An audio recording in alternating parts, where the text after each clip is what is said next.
Hi, this is Tracy HD, and I want to thank you for joining me today for another energy and guidance reading. And this will be for April the 3rd, 2020, although I consider it timeless. So, whenever you're watching this, is when you're meant to receive this message. I'm using the Cosmic Reading cards by Nari Anastasia. You may use this as a pick a card reading, one, two, or three, or you can use this as a blended reading of all three cards.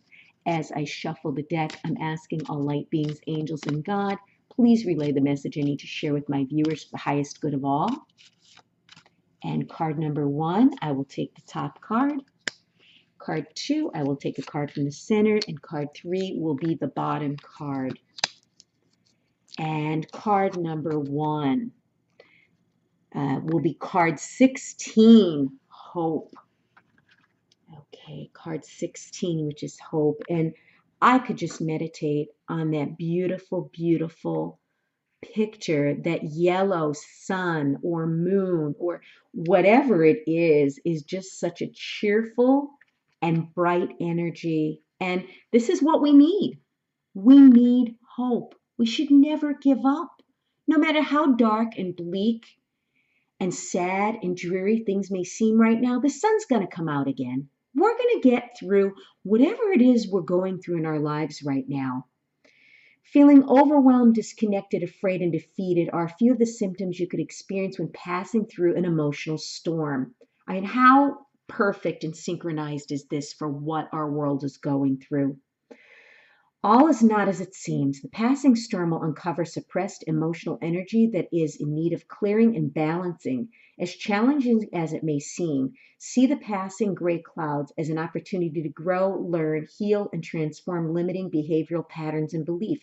So that's why we should take, advantage of this solitude that we're in, this isolation. And I don't like to use the word isolation. To me, it sounds sad and lonely. Think of it as a time of solitude where we're all within our homes, all looking within ourselves. Sometimes we're seeing things that are coming to the surface that we may not like, but this is the perfect time to heal them.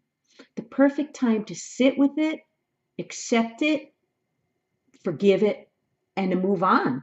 I mean, this is perfect. It is not about staying positive through the storm. It's about understanding and truly seeing the imbalances and wounds within you that attract the energy to your space. And we do. We attract energy like a magnet. We put out positive vibes, we get positive vibes back. We put out negative vibes, we're going to draw negative to us. Clouds do pass and will continue to pass until you learn truly see the underlying message and lesson. Only when you do will you transcend, and fear and irritability of these challenging cycles will transcend. And that is true. I mean, a lesson's going to keep repeating itself until you learn what it was meant to teach you. Once you're able to understand your magnetic connection to the challenges that surround you and heal those imbalances with love, storms will cease to affect you as they once did. For now, there is stillness and hope in knowing that the sun will still shine bright behind the passing dark clouds.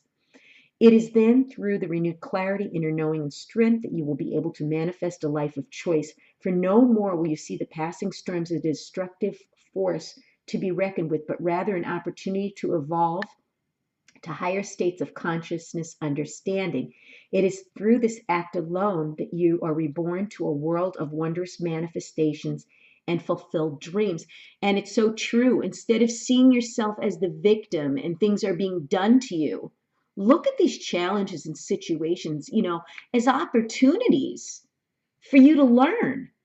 When something happens, painful, tragic, and we all go through it, believe me, I'm going through a lot right now.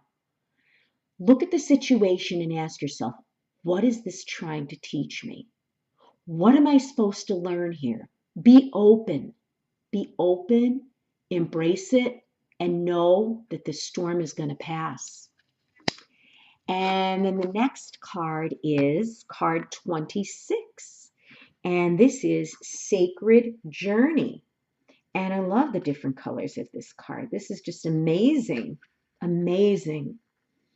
Darkness need not be feared, but simply understood. Darkness is a misunderstood energy which causes so much emotional distress and disharmony around the world as it is seen as something that is separate to God. Most often it is seen as something that needs to be avoided and battled.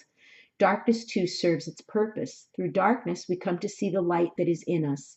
We expand our conscious understanding through first walking in the shadows of our soul. The more you ignore, push away, and avoid darkness, the more it is attracted to your space. And that is very true. The more you resist something, it's going to persist. You need to embrace what's going on, even though it's painful. Embrace it, sit with it, accept it, and release it. That's how I feel. And yeah, we want to avoid negative, toxic experiences. Nobody wants to go looking for dark things to happen or looking in dark places. I understand that. But you know what? This is all trying to teach us something. It's only through love and understanding of the true nature of darkness, embracing its role, and having gratitude for the lessons it teaches us that we're able to transcend its karmic wheel. Only then do we break free of the cyclic challenges and trigger the soul through its many faces and forms. Darkness is here to help us find our way back into our heart.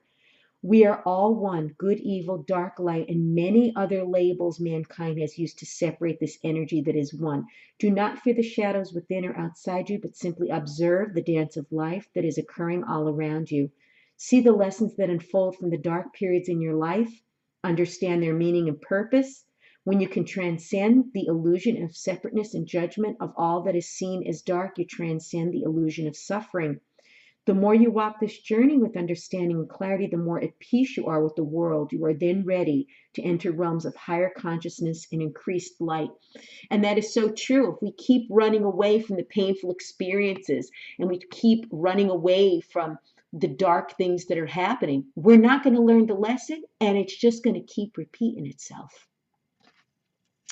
And then the last card we have here is number 9. This is card 3 of our spread, but this is number 9, communication. And I love the wolf to the left of this picture. And, it just reminds me of a wolf howling at the moon.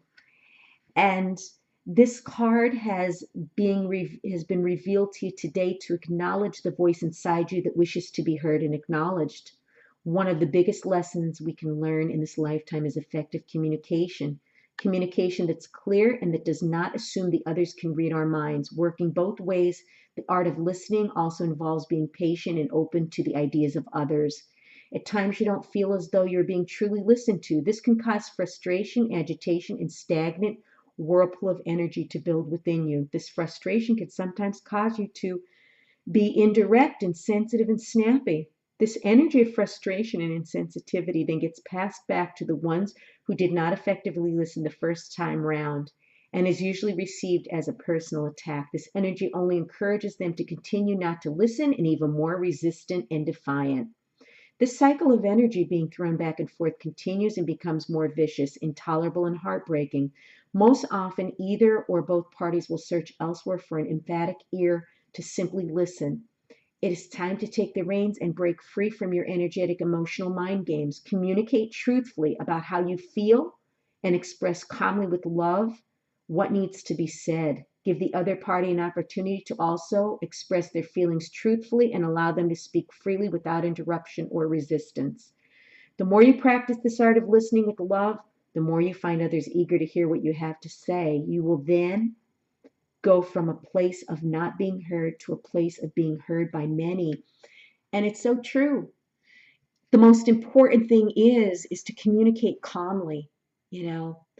And a lot of times we just want to give it to somebody. We just want to hurt them back. We just want to, just haul off, say what we want, turn around and walk away and not even give them the chance to respond. And that's not how we should effectively communicate. And I know I've had to work on this myself. We're all guilty of this. And it takes patience and practice to count to 3 and breathe before you respond to someone.